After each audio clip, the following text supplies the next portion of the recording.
Assalamualaikum warahmatullahi wabarakatuh. Berjumpa lagi dengan saya dalam pembelajaran matematika di Maths Rizky 125. Nah, sebelum kita masuk pada pembahasan, silahkan kalian subscribe channel ini, like dan share video ini apabila kalian anggap video ini bisa bermanfaat untuk orang banyak. Nah, seperti yang bisa kalian baca, jadi pada video kali ini kita akan membahas beberapa contoh soal terkait dengan bagaimana cara untuk menentukan perbandingan trigonometri pada sudut istimewa. Seperti itu. Nah, seperti apa pembahasannya? Kita langsung masuk pada contoh soal yang pertama. Saya ganti terlebih dahulu lembarnya. Nah, seperti yang bisa kalian baca, jadi di contoh soal yang pertama ini, diketahui segitiga siku-siku ABC di mana siku-sikunya ada di B.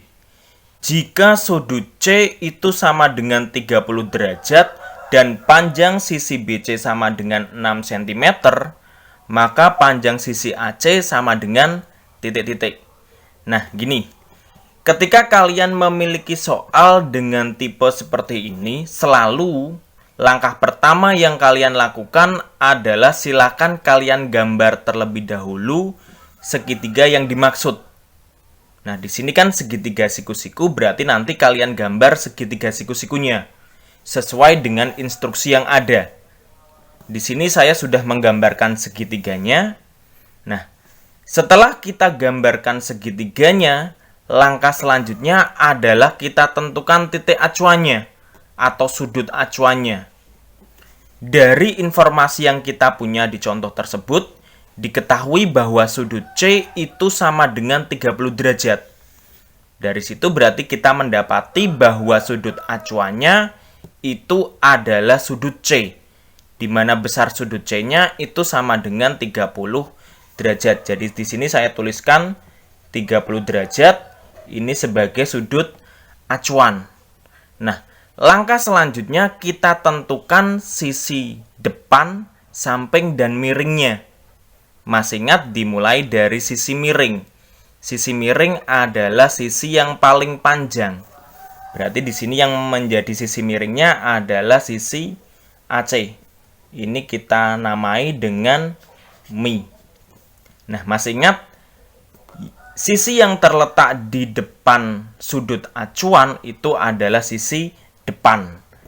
Berarti karena sudut acuannya adalah sudut C, berarti depannya adalah sisi AB, berarti dia merupakan sisi depan. Kita namai D. Kemudian yang bukan merupakan sisi depan dan miring berarti sisi samping. Seperti itu. Selanjutnya dari soal kita dapati panjang sisi BC itu sama dengan 6 cm. Kita berarti tuliskan, berarti BC yang ini berarti sisi BC tadi kan berarti sisi samping ya. Berarti sisi samping kita tahu nilainya itu sama dengan 6 cm. Cukup kita tulis 6 saja, satuannya cm gitu ya. Nah, di sini kita diminta untuk menentukan panjang sisi AC. Nah, untuk mempermudah maka pada gambar ini sisi AC ini kita namai atau kita misalkan dengan X. Di AC ini kan berarti dia bertindak sebagai sisi miring. Berarti Mi itu sama dengan X. Nah, kalau kalian cermati di situ, berarti kan yang dicari kan sisi miring. Sedangkan yang diketahui itu adalah sisi samping. Nah, kalau kita tuliskan, berarti kalau kita buat perbandingan misalkan Sa per Mi. Nah, Sa per Mi itu dalam perbandingan trigonometri itu kan sama saja dengan perbandingan cos ya. Berarti nanti dalam perhitungan ini yang akan kita gunakan itu adalah perbandingan cos. Jadi perbandingan trigonometri yang kita gunakan adalah cos. Alasannya apa? Karena yang diketahui itu tadi adalah sisi samping, yang dicari itu adalah sisi miring. Nah, samping per miring itu sama dengan cos. Makanya di sini yang kita gunakan adalah perbandingan trigonometri cos. Selanjutnya tadi sudut yang kita ketahui, sudut acuan yang kita ketahui kan tadi sudut C. Sudut C besarnya adalah 30 derajat. Berarti kita bisa menuliskan cos, kan harusnya cos sudut C ya. Cos sudut C besar sudutnya kan 30 derajat. Berarti langsung saja kita tulis. Cos 30 derajat itu kan rumus cos itu apa? Rumus cos itu adalah samping per miring. Seperti ini. Nah, sekarang untuk nilai cosnya kita ubah sesuai dengan nilai pada tabel perbandingan trigonometri untuk sudut istimewa. Terus pada bagian ini sa per mi, berarti sa-nya kita ganti dengan 6 seperti itu. Nah, untuk cos 30 derajat itu kan kita punya nilainya sama dengan setengah akar 3 seperti ini ya. Itu berarti sama dengan sa-nya kita ganti dengan 6 per mi-nya. Mi-nya tadi kan kita misalkan dengan X, berarti 6 per X. Seperti ini. Nah, setelah kita dapati bentuk ini, langkah selanjutnya adalah kita kalikan silang. Berarti X ini kita kalikan dengan 1 dan akar 3. 6 ini kita kalikan dengan 2. Berarti X dikali 1 akar 3, berarti kita punya 1 akar 3X, sehingga cukup kita tulis akar 3. X itu sama dengan 2 dikali 6. Dikalikan silang ya. Selanjutnya tinggal kita kalikan dulu yang 2 kali 6, sehingga kita punya akar 3. X itu sama dengan 2 kali 6, hasilnya sama dengan 12. Nah, karena yang kita inginkan itu hanya X-nya, berarti akar 3 ini harus kita pindah ruas. Nah, karena akar 3X itu berarti akar 3 dikalikan dengan X. Ketika akar 3 ini kita pindah, karena kali pindah jadi bagi. Sehingga X itu sama dengan 12 per akar 3. Nah, kalau kalian mendapati bentuk ini, tinggal kita kalikan dengan akar 3 per akar 3. Samakan dengan akarnya. Gitu ya. Kalau bawahnya bentuknya akar, wajib bagi kalian untuk mengalikan dengan bentuk yang sama seperti ini. Agar bawahnya intinya adalah tidak ada akar. Seperti itu. Nah, setelah itu berarti tinggal kalian kalikan 12 kali akar 3. Berarti 12 akar 3 per, nah, akar 3 dikali akar 3. Kalau kalian ketemu bentuk yang sama seperti ini, nih bawahnya, dalamnya sama, berarti tinggal kalian hilangkan akarnya.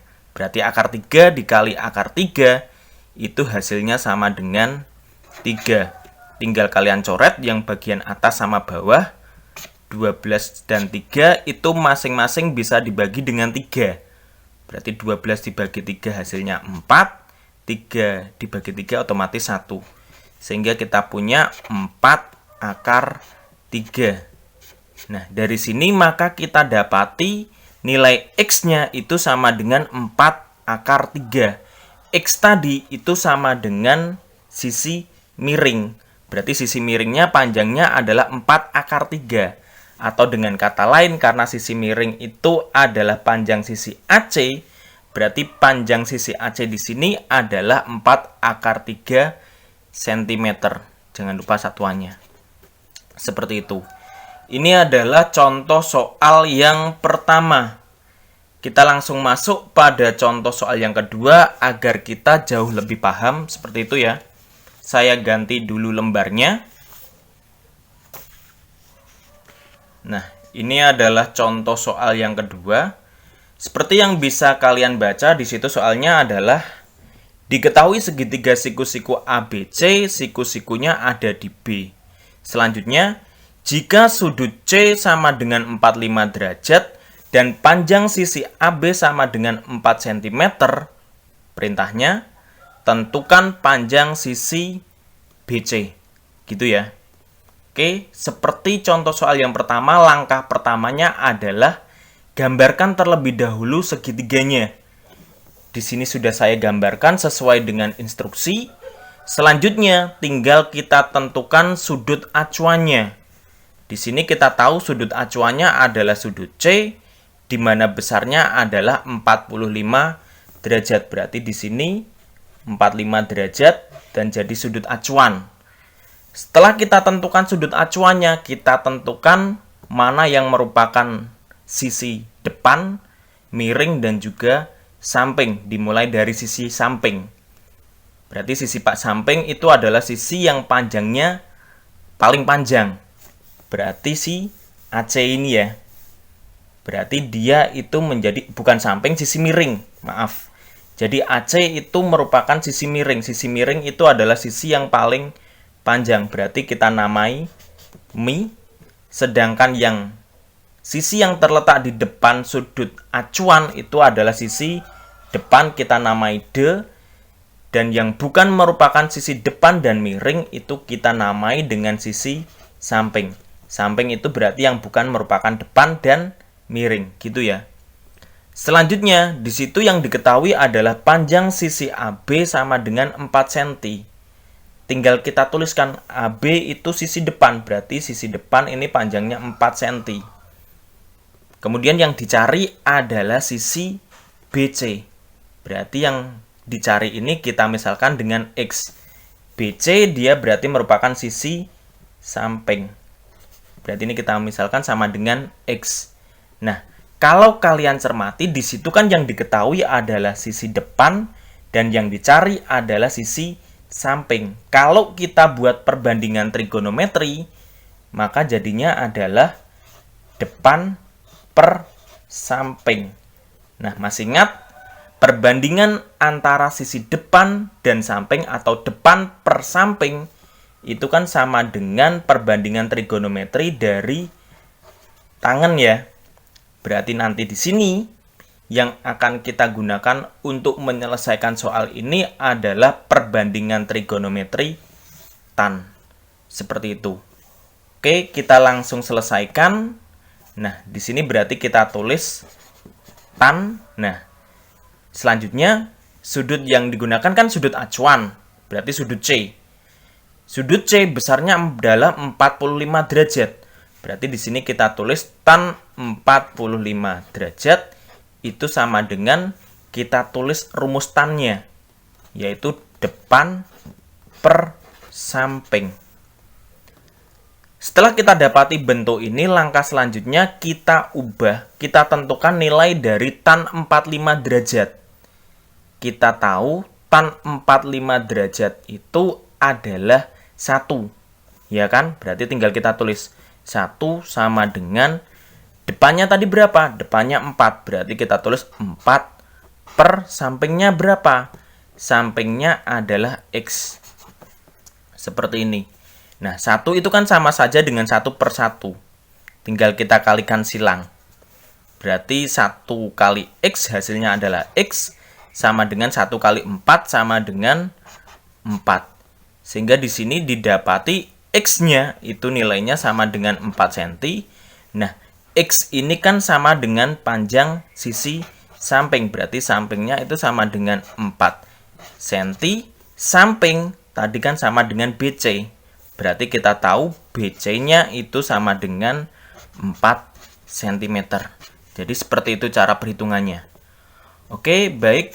Saya rasa cukup sekian penjelasan yang bisa saya sampaikan terkait dengan bagaimana cara untuk menentukan nilai atau perbandingan trigonometri pada sudut istimewa, seperti itu ya. Apabila ada tutur kata saya yang kurang berkenan atau ada salah-salahnya, saya mohon maaf yang sebesar-besarnya. Semoga bermanfaat. Saya akhiri. Wassalamualaikum warahmatullahi wabarakatuh.